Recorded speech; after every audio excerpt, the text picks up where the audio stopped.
Life.Church created this podcast because we all need healthy conversations with real people. So this podcast is here to help you start conversations with your life group, friends, and family. Now, on to the show.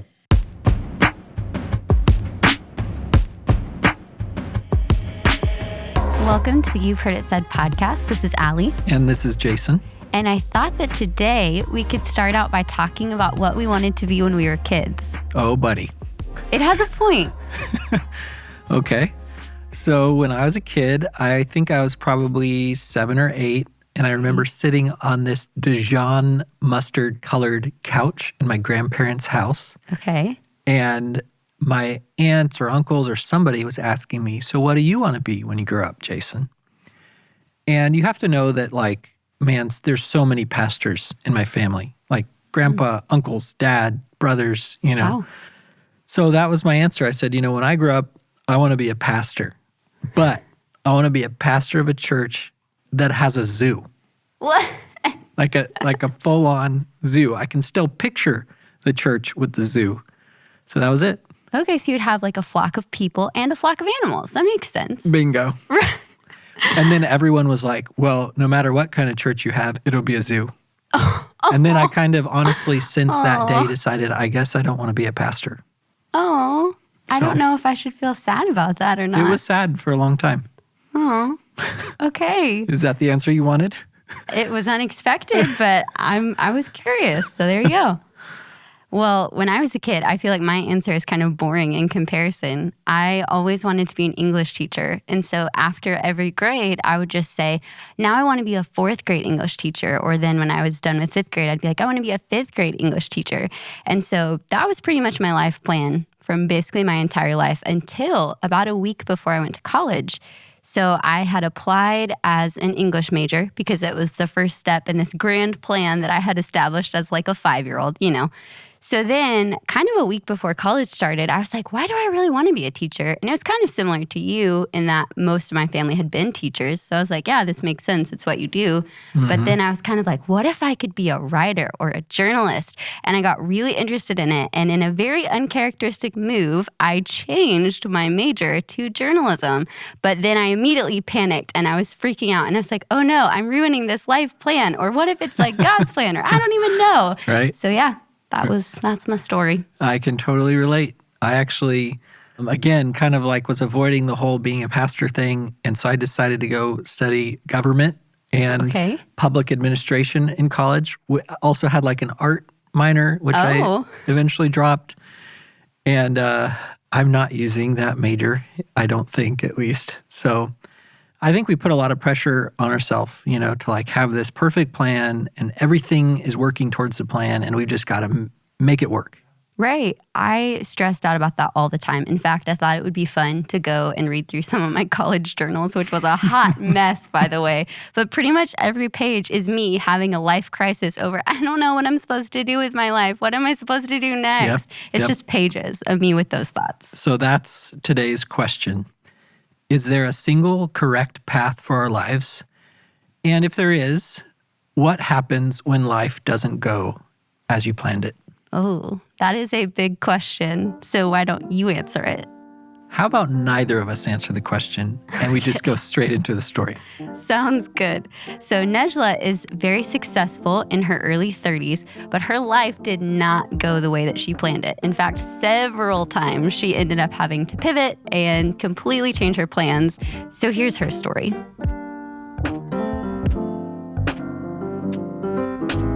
Hey Nejla, thanks for joining us on the show today. Hey, thanks so much. So we actually met for the first time a few years ago through a mutual friend and have hung out a couple of times at LifeGroup and like game nights. And there's the one time that we put furniture together for one of our friends when he moved into a new house. So through that, I've heard bits and pieces of your story, but recently I was able to hear a little bit more of it. And so one of the things that struck me about your story was just how many times that your life went in a different direction than you maybe imagined it would. One of the more significant changes in your life happened about 2 years ago. So can you tell us about that? Yeah, so 2 years ago, my beautiful daughter, Ruthie Hadassah, was born. And she was born in Oklahoma, which was a huge blessing to me. But I was a single parent at the time. I still am. And I had known that I was going to be a single parent from the time that I was 3 months pregnant. So that was a huge change that happened. And so was this the first time that you felt that your life had shifted in a way that you didn't expect? Oh, yeah. Definitely not the first time that I had an unexpected shift. When I was finishing up high school, my parents split up and we grew up in the church.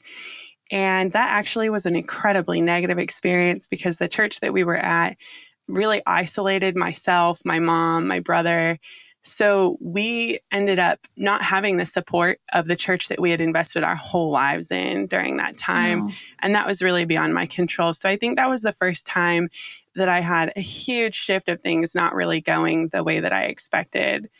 And later on, I went to college. I finished my degree and I thought I was going to get a job right out of college. I had been in a really long relationship. And at that point in time, just shortly thereafter, I didn't find a job. I couldn't even find an internship for almost a year.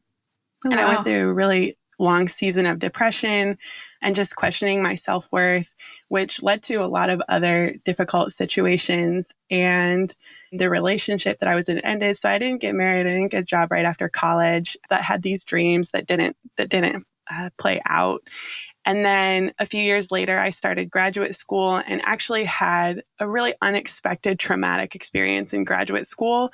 And I ended up dropping out of graduate school. And I had teachers who were advocating for me to actually pursue my PhD in the field that I was studying.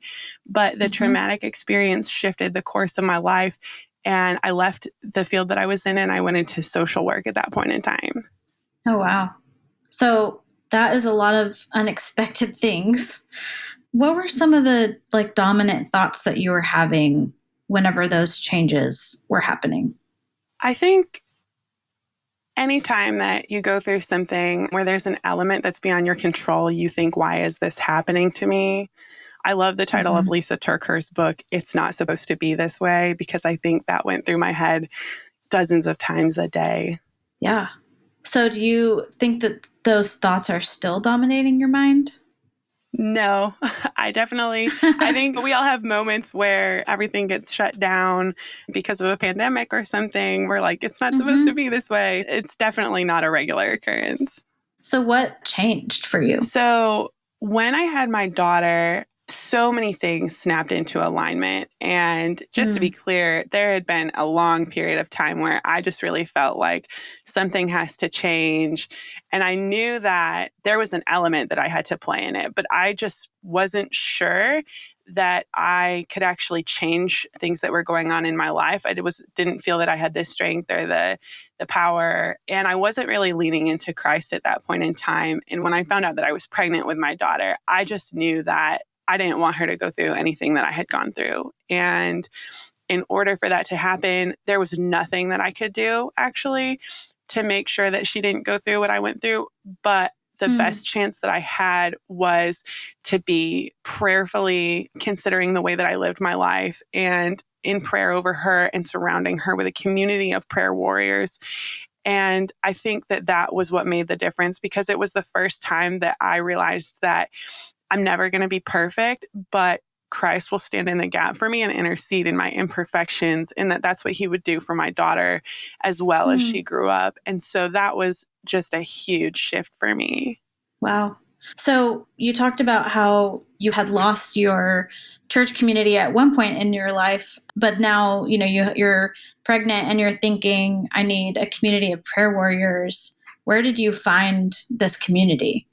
Yeah, so this was so crazy because I was in a church when I found out that I was pregnant, but I knew that I wouldn't have the support that I needed at that church. And so I had started praying about it on my own, and a family member reached out, and I was living in New York at the time, and my family member was living in Oklahoma, and her and her husband, they were preparing to get sent out with the Wycliffe Bible Translation Organization. And she said, we have been praying for you, and we want to invite you to come stay with us, get on your feet, and get resettled here. And so I knew that that was a chance that you only get once in a lifetime.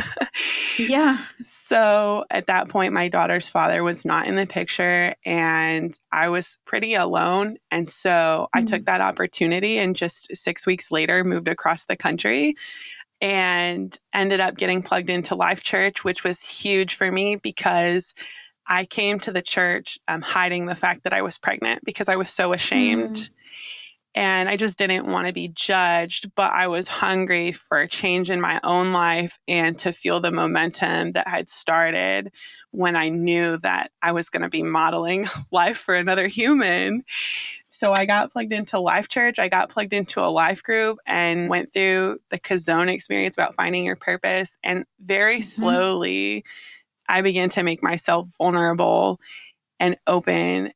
And there were so many moments that just affirmed the need for Christ, but also affirmed my value and worth as a person, as like a child of God, despite my brokenness. And so that was where I ended up finding my community. That's awesome. I remember talking to you recently and you saying that you remember the first couple of series that were playing when you first started at Life.Church. Yeah, I definitely do. I actually have my journal sitting in front of me right now. Awesome. It was so impactful for me. I had never been to a church that had the word delivered in such a direct but concise way. It wasn't confusing and there were clear action steps with it. And so at the time, the church was giving out paper bulletins or programs still with beautiful graphics, I have to say. And so I cut them out and I saved them as I wrote notes into my journal during that time period. Wow. Okay. Well, if you have it in front of you, would you be comfortable sharing with us some of the things that you wrote down that were really impactful to you at that time? Yeah. So I remember that there were a couple different things that were really big. Let's see. Okay. Here is from the week of September 2nd. So this is shortly after I moved. Okay. And it was during the Mastermind series, which is about winning the war on your mind. So I remember just during that time, Pastor Craig talking about how we wage war with the weapons of divine power in order to demolish earthly strongholds. And that really resonated with me because I had just spent so much time thinking that I wasn't getting ahead because I grew up in a lower income environment, or I didn't have the right education, or my parents were split up. And that woke me up and reminded me that I needed to be leaning in with prayer because the earthly strongholds could actually be moved by the power of prayer. And then again, I had that mentality, which was that I had suffered all these different things or gone through all these different things that were preventing me from moving forward. And so I had this flood of negative thoughts swirling around in my head. And I wrote down, we have to take captive each thought that runs contrary to God's truth. In order to accomplish what God's called us to do, we have to know God's truth because this truth demolishes strongholds. And then I wrote down, your life is always moving in the direction of your strongest thoughts. And my strongest thoughts were always that I was being antagonized. There was no thought of where I had been blessed, where I had been growing, where I had seen God move in my life over and over the many, many times that I could have been in much worse situations that I think God saved me from. Wow. That's really cool. What do you think that your life would look like, since you said that statement of your life is moving in the direction of your strongest thoughts? Like after having that moment where God put those things into your head and you wrote them down, like what do you think your life would look like without having that realization, without changing the way that your thoughts were taking you? And I'm honestly so afraid to think about that. I went through a time period where I was coping in some very unhealthy ways. And I would hate to see what my life would look like if I was still coping in those ways, sitting in those thoughts. I don't even want to think about it. Wow. So luckily, it is a bit different than that. You changed your thoughts and moved them in the positive direction. How do you think that taking your thoughts captive and resting in God's truth, how does that change how you view your life now and even how you view the next big change in your life that could happen? That's a really great question, because that's something that I think any person has to continue to practice every day. We have to continue to take our thoughts captive every day. But I would say just recognizing that we have the tools in front of us. They're in the Bible, they're in scripture, they're in our community around us. And probably the biggest way that really plays a role in my life today is vulnerability, because for so long I didn't share the negativity, the pain, the anxiety, the self-doubt that was going on in my head. And so at a time when I was weak and needed someone to speak truth in my life, and I wasn't in the Word, I didn't have people around me to speak truth in my life. And when I started opening up to safe people that I trusted, who were also in the Bible, in community, they started speaking truth over me. And so that helped me to recognize when I needed to take my thoughts captive, because so often we don't realize that the things that we're saying or speaking over ourselves are negative. And it takes someone speaking into our life to say, hey, that's not truth. And I see something different for you, and I see something different in the fruit of your life. But that little seed is never going to take root and grow into a beautiful tree if you continue to just heap negativity, heap ashes on it. And instead of watering the truth in the blessing that God has put inside of you. Yeah, that's so good. So it sounds like you were able to find that community that you prayed for whenever you were pregnant with Ruthie. And what role do you think that community has played in your life? I know you were talking a little bit about how they can help speak truth into your life, but do you think that there's anything you want to add about community to that?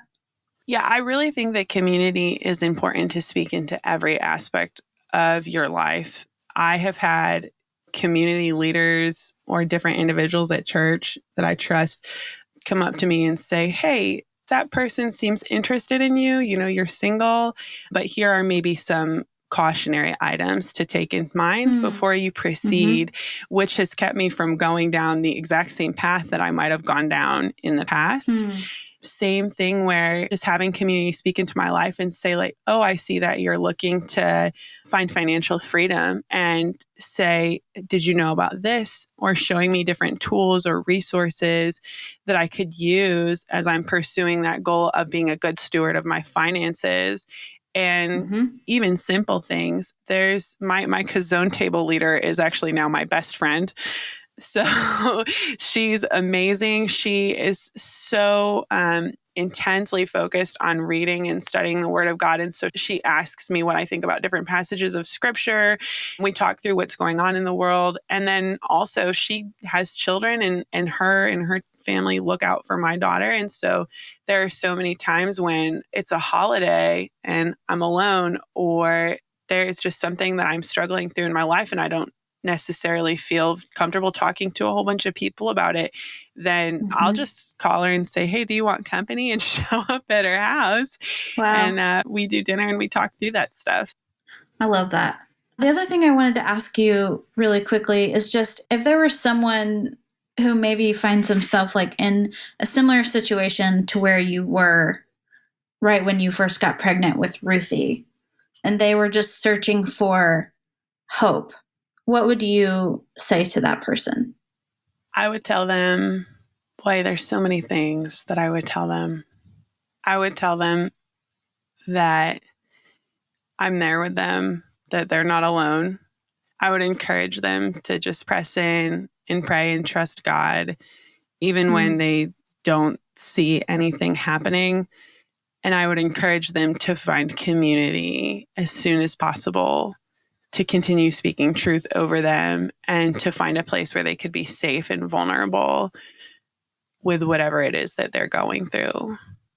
And I would encourage them to be bold and open to whatever God has for them. My sister graduated college this year in New York, and New York is in lockdown. Oh, wow. But I would encourage that person to be bold in believing that God has something for them and being open to doors opening that they wouldn't have expected.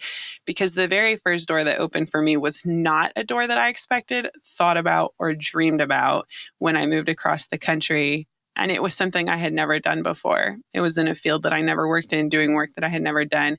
And God blessed me immensely through that. But just being open and not putting God in a box, because when we trust whatever he's doing for us next, then he will do immeasurably more than we could ask or imagine.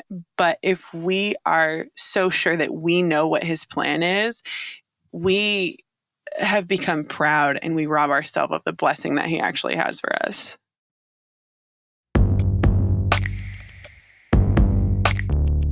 Here's what's happening in your brain.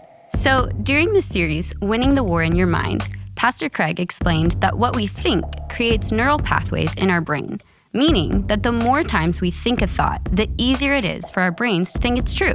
Here's what he said. What's so interesting is the more often you think a thought, science tells us it's easier to think that thought again. Once you think a thought, you're creating neural pathways in your brain. And literally, we have billions of neural pathways in our brain. The more often we think that thought, the more the connection is there, and it's easier to think that thought again. And before long, whatever we have been thinking becomes our default thought. Stronghold. If you believe a lie for long enough, you start to be impacted as if that lie were true. You get stuck in a rut. Imagine this, if I walked out in my front yard and I walked across the lawn for 100 days straight. If I walked across that, what would I do? I would create a path in my yard.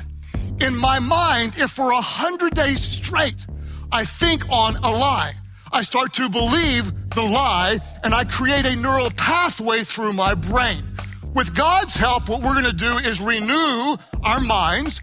We're gonna stay off that old path, and if I stay off that path for 100 days, what happens?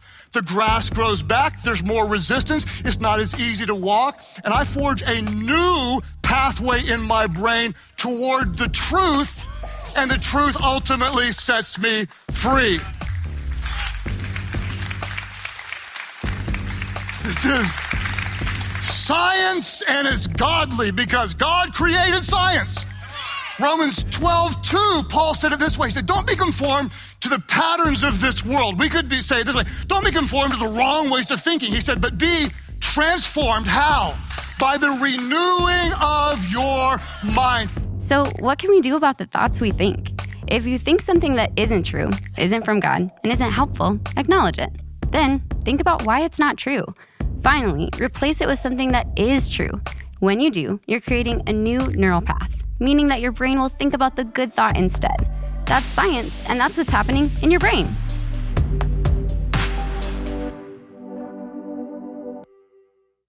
So here's what I'm still thinking about from what Nejla said. She was talking about life not going the way that you plan it to go. And she talks about just kind of learning to trust whatever God has next and how she ended up doing things she never planned to do. I'm thinking back to little Jason wanting to be the pastor with the zoo. So I go to college, I study government and public administration, and I reach out to someone who I actually know really well who lives in Washington, D.C., and I'm right in this prime where I can go intern there, and they're super connected to senators and all kinds of stuff. And it's perfect timing. And they get back to me and they're like, oh, well, actually we're moving. And I was like, are you serious? They're not going to live there anymore. The connections are going away. And I was just like, are you kidding me, God? I just studied this for 4 years And this was like my big connection to be able to go do this, in DC. And it just kind of went away. And as a result, I ended up interning for this like nonprofit, and it turned into an incredible job and a career that I learned so much from and really changed direction for me. I ended up learning a lot about the kind of thing that like now I'm doing today. Wow. So what do you think you learned about God as a result of your plans changing? I think I'm still learning, I should say.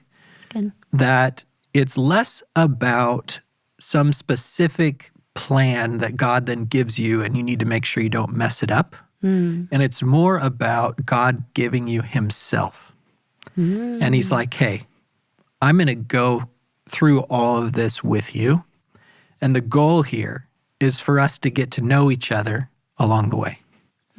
So I think I'm in the middle of learning that still. And I actually am kind of like a pastor now. And I don't know that I have a zoo, but it's still not like everything is exactly how I think it should be. I still have questions about like, wait, when do I get to do that? Or what, I have to be reminded all the time. Like, I'm with you, trust me, and follow me, get to know me. I think that's what I'm learning. That's a really freeing perspective, because I think the first thing you said is how I often tend to think about things, like, here's the plan, don't mess it up. But that is a much healthier way of looking at it, of God just saying, I'm with you throughout all of the plan, even when it changes.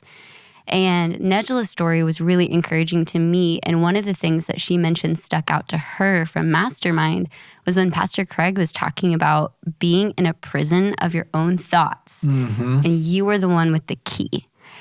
And so that reminds me of how many times it's not even necessarily that my plans are off. It's just my perspective about those plans are. Right. And so then that reminds me of Philippians 4:4-9. That whole chapter is so good. And it's just talking about don't be anxious about anything. But it doesn't give you just like, don't be anxious and okay. And it's like, oh, well, now I'm stressed out. How am I supposed to do that? Just stop it. Just stop worrying Right, just stop. now. But it like actually gives you something to do. And so it says you can thank God. You can pray to him about all the things you're worrying about, and then you can fix your thoughts on the things that are good and right and true and lovely and praiseworthy. And so when I remember that, then I think, oh, well, it doesn't really matter if my plans don't go according to it. I can change my perspective about them and just realize what I'm learning about God and other people through it. Here's a realization I had just now while you were talking about that verse in Philippians. Like, God's like, hey, don't worry about it. Think about all these things. And then he describes all these things that I think, if we think about them, we'll end up thinking about him. I think we'll end up noticing all the good stuff he's doing in our life. And we'll end up noticing it's not the plan that matters. It's getting to know him that matters. So with your friends and your family and in your life groups this week, spend some time with these questions. What are some of the negative thought patterns in your mind? And then what truth about God, like what good, right, true, or praiseworthy thing can you replace those thoughts with? And I think you'll realize what we're realizing. And that is that as you fix your perspective on God, he gives you what you need when plans inevitably change.